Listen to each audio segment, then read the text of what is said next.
자, 이런 세상을 만들기 위해서 여러 인본주의 학자들이 등장을 해서 뭘 하기 시작했냐? 그리스 게임 놀이를 이제 시작을 했습니다. 자, 불신자나 아니면 이교도 학자들이 등장을 해서 이 사람들이 다 머리가 좋아요. 좋은 대학에서 공부를 해요. 다 뭘 공부하냐? 히브리어, 그리스 이런 걸 공부를 한단 말이에요. 그렇죠? 그렇게 하고는 킹제임스 성경의 권위를 이제 비판하고 깎아내리기 위해서 그리스 단어의 뜻을 변경을 하기 시작합니다. 킹제임스 성경에 A라는 단어가 킹제임스 성경에 이렇게 번역이 돼 있잖아요. 그럼 이 사람들이 등장을 해서 이건 이 뜻이 아니고 이 뜻이다 이렇게 해서 다른 뜻으로 성경 어휘집하고 성경이라는 그 사전을 이제 바꾸는 거예요. 그 의미를 변개하는 거예요. 자, 이런 방법으로 권위를 행사하는 이 사람들은 먼저 신학교에 가면 학생들에게 킹제임스 성경에 있는 단어를 그대로 받아들여서는 안 된다고 이제 가르친단 말이에요. 그러면 학생들은 교수님이 또 그렇게 얘기하니까 정말 그런가 안 그런가 하고 어디로 찾아가겠어요? 성경 단어 어휘집이나 성경 사전으로 달려간단 말이에요. 가서 딱 읽어보니까 킹제임스 성경에 있는 그 단어의 뜻이 틀리고 자기 교수가 얘기한 게 맞는 거예요. 자기 교수가 얘기한 게. 그렇죠?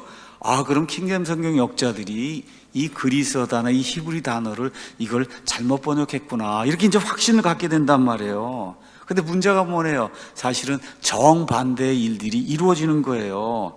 그 어휘집이나 그 사전, 그렇죠? 그 사전이 그 단어에 대한 정의를 잘못 내리고 있는 거. 왜 그러냐? 이 사전이 불신자, 제1이사야가 있고 제2이사야가 있고 뭐 등등 이런 이론들을 내거는 이런 사람들에 의해서 그리스어 단어, 히브리어 단어가 새롭게 편집이 되고, 근데 이 사람들이 학계에서 유명한 사람들이 인정을 받는 겁니다. 이렇게 되니까 이 사람들이 만들어내는 사전이나 어휘집이 곳곳으로 퍼져나가는 거예요. 유명한 대학에서 이 사람들이 일을 하게 되니까. 그러니까 이 가엾은 학생은 아무것도 모르고 신학교를 들어갔단 말이에요. 여러분 지금도 한국에 있는 많은 신학교 지금 가면 가르쳐 주는 거 뭐예요? 성경에 잘못이 많다는 걸 가르칩니다. 성경에 잘못이 많다. 신학교 들어가서 성경에 잘못이 많다는 거를 이렇게 처음 접하고 그럼 깜짝 놀라는데 4년간 접하고 또 대학원 3년 안에서 접하면 놀라지도 않아요. 근데 그러고 나와서 목회를 하려고 목회가 안 되잖아요. 목회가 안 됩니다. 성경에 실수가 많다고 그러고 오류가 많다고 하는 걸 배워갖고 나와서 여기 서서 성경에 오류가 많습니다. 뭐 어느 사람이 오겠어요 여기. 그렇죠? 그러니까 그 7년 동안이고 허송세월하고 또 이와 같은 거 잘못된 어휘집이나 이런 걸 가지고 사전 이런 걸 가지고 그리고 올바른 성경 이런 걸 훼손하는 그런 일을 하다가 7년 허송세월 다 하고 나와서 목회를 하려고 하니까 안 되는 거예요. 안 되니까 어떻게 해요? 이렇습니다 하고 이걸 제대로 강의하는 사람이 거의 없잖아요. 그런 식으로 되는 거예요. 지금 이 세상이 그렇게 이제 바뀌어 오는 거예요. 그러니까 신학교 교수의 이야기를 듣고 이 가엾은 학생이 원어, 그리스어, 히브리어, 어휘집 아니면 사전 첫 페이지를 들치기도 전에 이미 카톨릭 교회의 영향을 받은 그런 학자들이 이미 다 작업을 해서 그 페이지들의 모든 걸 다 정리를 해놨단 말이에요. 그러니까 학생은 사전을 보니까 뜻이 이렇게 돼 있는데 킹제임스 성경이 이렇게 뜻이 돼 있단 말이에요. 그럼 어떻게 킹제임스 성경이 오역을 했구나. 이렇게 되는 일이 지난 한 200년 동안 이 크리스찬 신학교 안에서 일어나고 있는 거예요. 자, 그럼 이런 일을 할 때 학생이 알게 모르게 하는 일이 뭐냐면 성경 자체의 권위, 최종국 사람들이에요. 삼위일체를 부인하는 유니테리안들이에요. 이단들이 만들어 놓은 그걸 제가 오늘 보여드리려고 하는 거예요. 이런 아이러니한 일이 신학교 내에서 미국 그다음에 독일 특히 인본주의 신학은 다 독일에서 왔는데 독일 옛날에 이제 프린스턴 대학 이런데 보수적으로 이렇게 하댔는데 1850년대 이럴 때 지금 우리나라 사람들은 주로 유학을 간다 그러면 미국에 유학을 가잖아요. 근데 미국은 신생국가예요. 태어난 지 얼마 안 되는 그런 국가예요. 이런 국가에서 무언가 좀 공부를 해야 되겠다면 어디로 갔냐? 유럽을 간 거예요. 유럽. 우리나라 사람이 주로 미국에 지금 유학을 가듯이 1850년대에 이 미국에 뭘 좀 공부해야 되겠다는 사람은 유럽을 갔단 말이에요. 유럽을 갔는데 특별히 유럽에서도 가장 인본주의적이고 뭐랄까 신학문을 한다는 나라가 독일이었단 말이에요. 튜빙겐 대학인 이런 데를 가서 거기 가서 공부를 하고 박사학위를 따고 여기 돌아와야 그래 여기서 교수를 할 수 있는 거예요. 그런 일들이 1850년경에 미국에서 이제 생기게 된 거예요. 자, 그래서 한 200년 정도 독일이라고 한 이런 나라가 아주 인본주의적이고 자유주의적인 이와 같은 그런 학파를 이제 구성을 하고 말 그대로 그냥 성경을 다 부인하는 그런 일이 거의가 다 독일에서 일어나게 됐다. 그렇게 여러분이 이해를 하시면 돼요. 그래서 고등비평, 그래서 창세기 기자가, 이 모세오경 기자가 모세 하나가 아니라 4명이라느니 이런 여러 가지 그런 이제 문서 가서 이런 일들은 이제 제가 여러분에게 말씀을 드릴 텐데 이런 모든 것들이 다 어디서 생기냐? 독일에서 생기는 거예요. 그러니까 지금도 어떤 신학생이 독일로 유학을 가서 신학을 하고 왔다. 거의 백발백중 다 자유주의 신학, 인본주의 신학, 하나님 말씀 이거 그대로 믿으면 안 된다고 하는 그 신학하고 돌아오는 거예요. 독일에 가서 하고 오면 거의 백발백중입니다. 거의. 자, 이런 일이 이제 생기는 거예요. 그래서 이 그리스 사전, 그 다음에 그리스 어휘지 이런 걸 무시하라는 얘기가 아니라 잘 봐야 된다는 거예요. 이 사람들이 어떤 일을 했는가, 이걸 지은 사람이 어떤 사상을 가지고 있는 그런 사람인가 하는 거를 잘 봐야 된다는 거죠.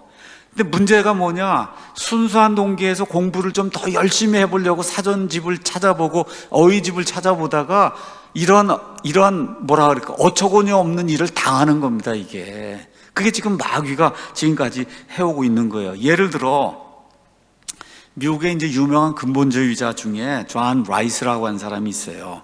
이 사람이 이제 개혁 표준력, 이 미국에는 영국의 1870년도에 킹제임 성경은 이제 다시 개혁을 해야 되겠다 해서 번역위원회가 꾸려집니다. 그렇게 해서 나온 게 영국 개혁 성경이에요. 영국 개혁 성경, English Revised Version이라고 하는 게 1881년 신약 성경이 이제 나오는데 영국 사람들이 가만 보니까 이 영국만 해서는 안 되는 거예요. 미국까지 같이 해야만 이 일이 되겠다 해서 1871년도에는 미국 표준 성경이라고 하는 이런 걸 만드는 위원회를 이제 구성을 합니다.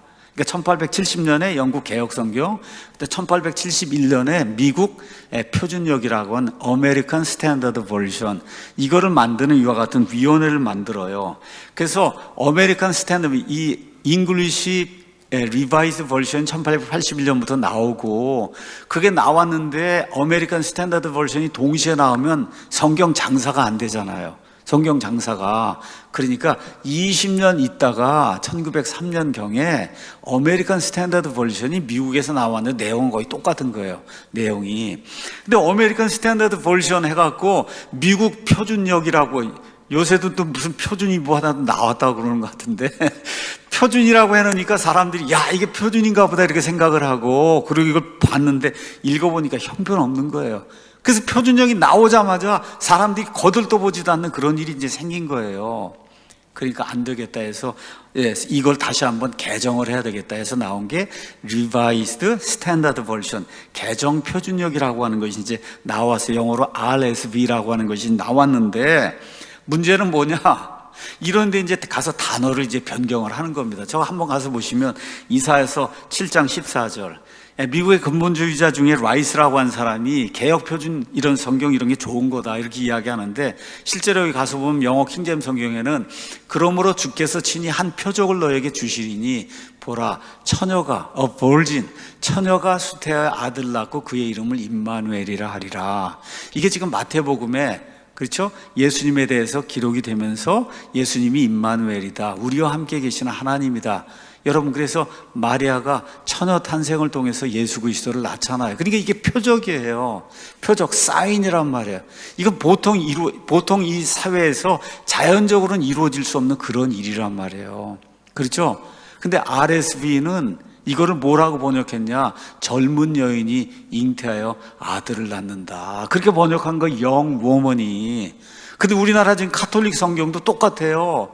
젊은 여인이 잉태하여 아들 낳고 그 이름을 임마누엘. 여러분, 젊은 여자가 아들 낳는 건 그 기적이 아니잖아요. 젊은 여자가 아들 낳는 게 뭐가 기적이에요?